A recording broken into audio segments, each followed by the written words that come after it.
Death is final. Or, at least it's supposed to be. Picture this, you're sitting in a packed church. The air is thick with incense, and grief clings to every corner like a shadow. People are sobbing quietly. A priest delivers the final words over a closed casket. A man, a father, a son, a husband is being laid to rest.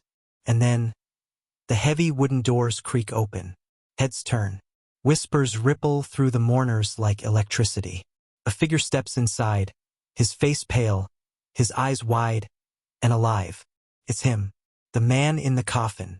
He was pronounced dead, certified, buried in tears. But now he's standing at his own funeral, looking at the crowd who came to bury him. This is not a ghost story. This is not folklore. This is the real, shocking, appalling story of Daniel Mercer. A man who cheated death, manipulated life, and turned his funeral into one of the most scandalous spectacles of modern crime.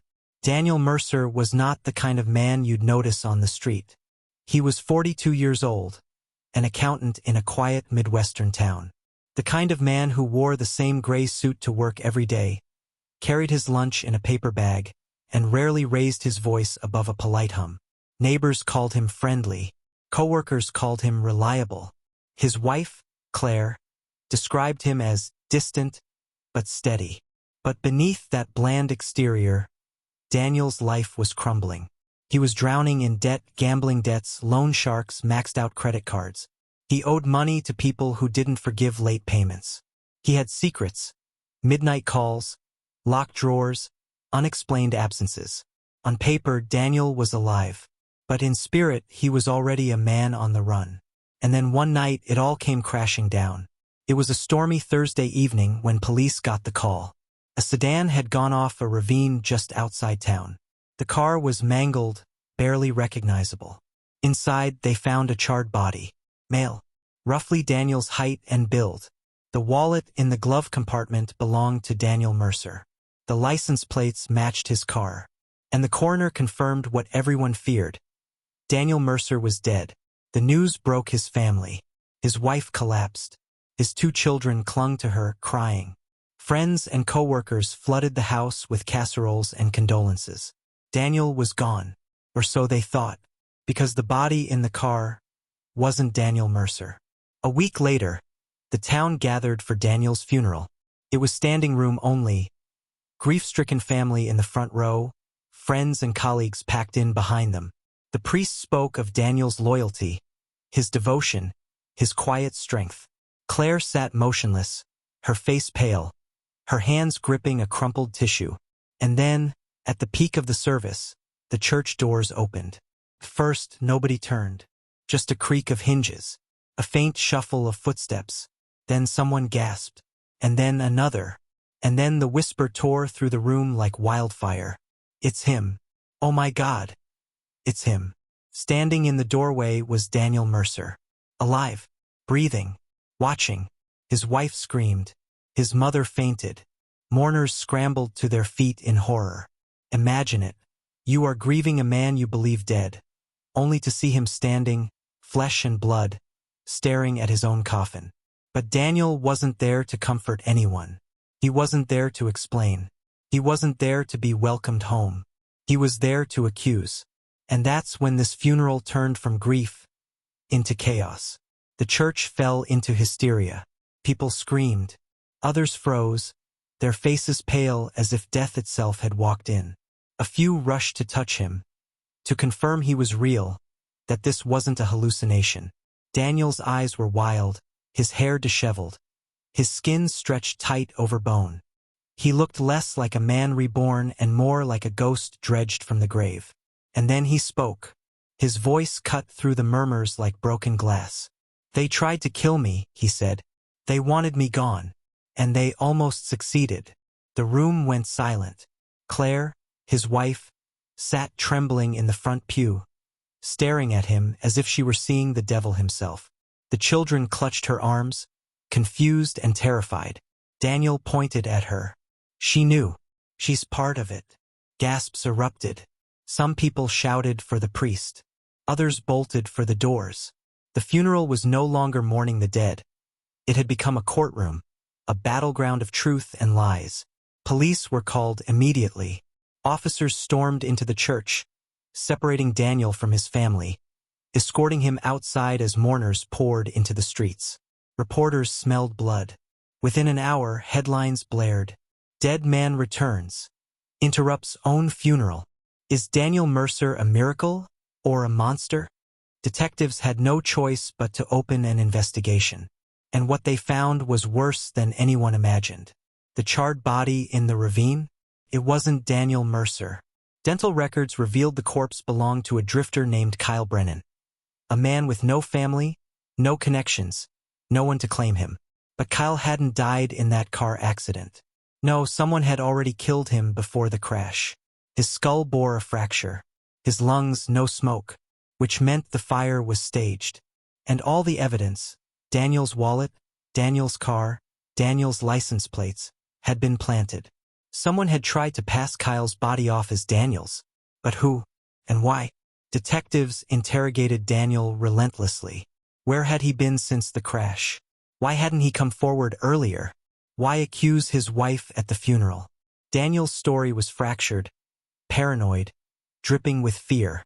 He claimed men had been following him for weeks. He said he'd discovered something he wasn't supposed to know at work. He whispered about secret accounts, hidden money, powerful people who wanted him silenced. And he swore Claire, his wife, was part of it. But when police pressed for details, Daniel crumbled. He couldn't provide evidence. He spoke in riddles, in bursts of rage, then sudden silence. To some, he sounded like a man who had narrowly escaped a murder plot. To others, he sounded insane. Meanwhile, Claire told her own story. She said Daniel had been unstable for years, that he was addicted to gambling, drowning in debt, and paranoid. That in the weeks before his death, he'd been convinced people were watching him, whispering about conspiracies. She said she mourned him honestly, that she had no idea about any plot, that she had been blindsided when he walked into the church and pointed the finger at her. And the town, caught between shock and scandal, didn't know who to believe.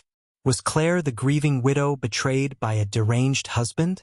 Or was she the calculating wife who had helped stage his death? No one had answers, but everyone had questions. Mini cliffhanger beat. And then, detectives uncovered something that flipped the story upside down. Buried inside Daniel's work computer, hidden beneath layers of encrypted spreadsheets, investigators found a secret financial ledger. Millions of dollars moved in strange patterns, funneled through shell companies, routed offshore. Daniel Mercer, the quiet accountant, wasn't just a number cruncher. He was sitting on a mountain of embezzled money. And the night he died, he had been scheduled to meet someone about it. That someone was now missing. The revelation of Daniel's secret financial ledger sent shockwaves through the community. This wasn't just a grieving family torn apart by tragedy. This was fraud, embezzlement, and something darker. A story of greed wrapped in the illusion of death. Investigators followed the trail, tracing millions funneled into a shell company registered overseas. But the strangest part? That company had only 2 listed beneficiaries, Daniel Mercer and his wife Claire, the widow he accused of plotting against him.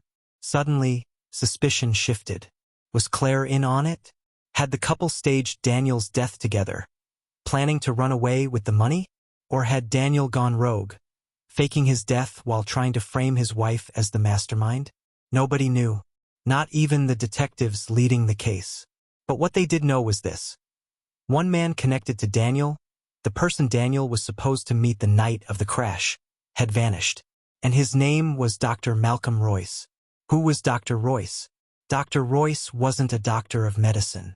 He was a financial doctor, a fixer for the wealthy, the kind of man you called when you needed to move money where no one could see it. Rumor had it he'd laundered funds for corporations, politicians, even criminals. And now he was gone. No phone calls, no bank activity, no sightings. The last confirmed person to see him alive?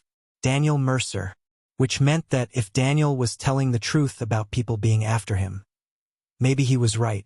Maybe he had stumbled into something far bigger than gambling debts and suburban secrets. Or maybe he had silenced Royce himself. While investigators scrambled, Daniel's behavior grew erratic. He refused protective custody, insisting the police were compromised. He began sleeping in motels under fake names, scribbling notes in spiral-bound journals, covering his walls with maps, arrows, red strings. He was unraveling. To friends, he was a man haunted. To the press, he was a man cracking under the weight of his lies. But to his children, who saw him only once after his funeral return, he was something worse. He was terrifying.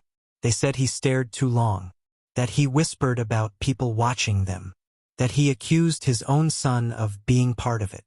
Claire filed for a restraining order, and the public began to ask, if Daniel Mercer was truly the victim of a grand conspiracy, why did he look so much like the villain? There's a lesson here, buried beneath the chaos. When truth and lies intertwine, paranoia grows like mold. And paranoia has a cost. It eats trust, it poisons families, it turns victims into monsters, and monsters into martyrs.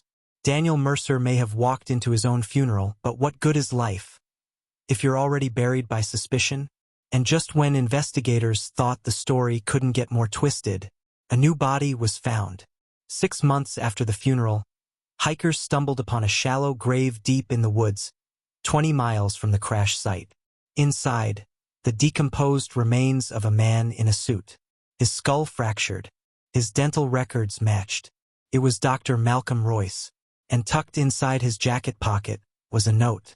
For words, scrawled in shaky handwriting. The discovery of Dr. Malcolm Royce's body tore the story wide open. The press went into overdrive. Headlines screamed, "Funeral man linked to murder." Did Daniel Mercer kill his own partner, wife, or husband? Who is the real masterminds? The small Midwestern town was no longer a quiet suburb. It was ground zero for one of the most scandalous cases in America. Reporters camped outside Claire's house. Talk shows dissected Daniel's every move. And social media? It boiled with conspiracy theories. Daniel faked his death to escape debts. Claire staged the crash to cash out life insurance. Both were part of a laundering ring that went bad. Royce was killed because he knew too much. Nobody agreed on the truth. But everyone agreed on one thing. This was no longer just a tragedy. It was a spectacle. Daniel, meanwhile, was spiraling. He stopped giving interviews. He cut off old friends. He kept moving from place to place, always glancing over his shoulder. And then, something terrifying happened. He wasn't the only one being followed. Neighbors reported black SUVs parked near his motel. Strange men knocking on doors, asking about him. A convenience store clerk swore he saw Daniel being trailed by 2 men in dark coats, speaking into earpieces.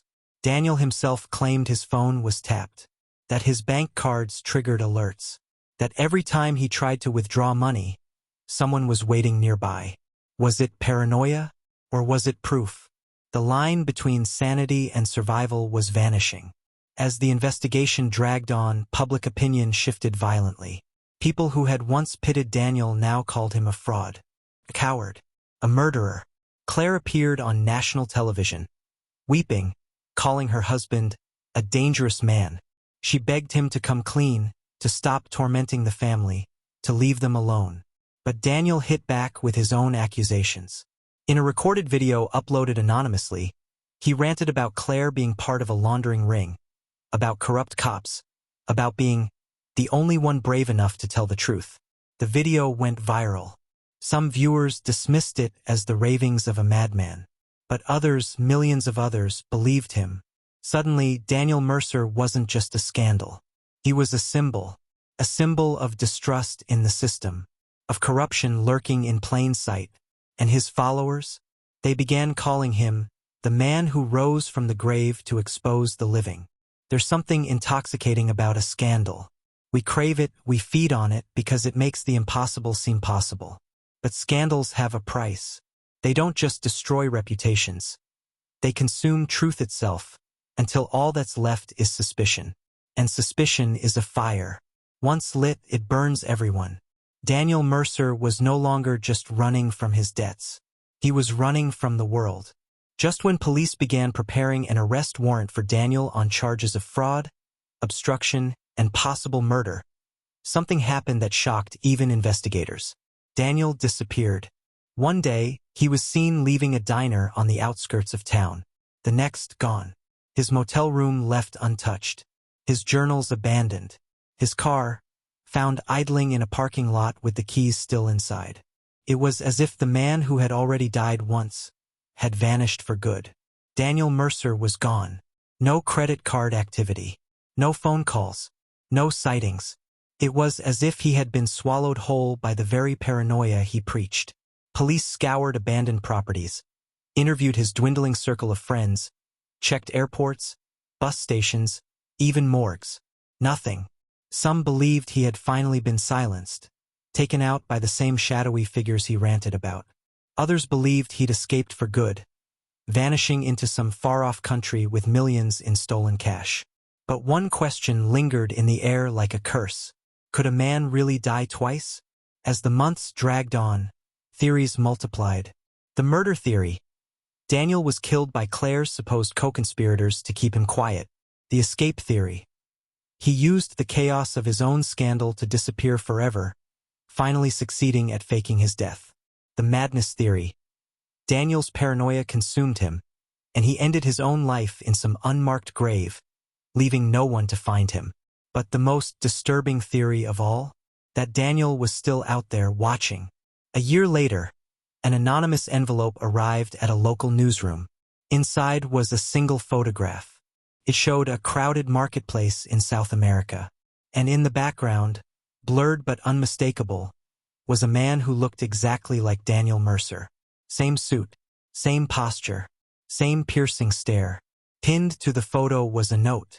For chilling words, written in the same jagged hand found in Dr. Royce's pocket. The funeral never ends. The newsroom went silent. The police dismissed it as a hoax. But to the public, it was fuel on the fire. Was Daniel alive? Was he still running? Or was the photo proof that the scandal was bigger and more terrifying than anyone could comprehend? Death is supposed to bring closure. A body in a coffin, a eulogy, a prayer, and the finality of earth over wood. But Daniel Mercer's story gave no closure. Only questions. Only suspicion. Only the haunting image of a man who should have been dead, but refused to stay buried. And maybe that's the most unsettling truth of all. It's not death we fear most. It's the thought that the people we bury might still be walking among us,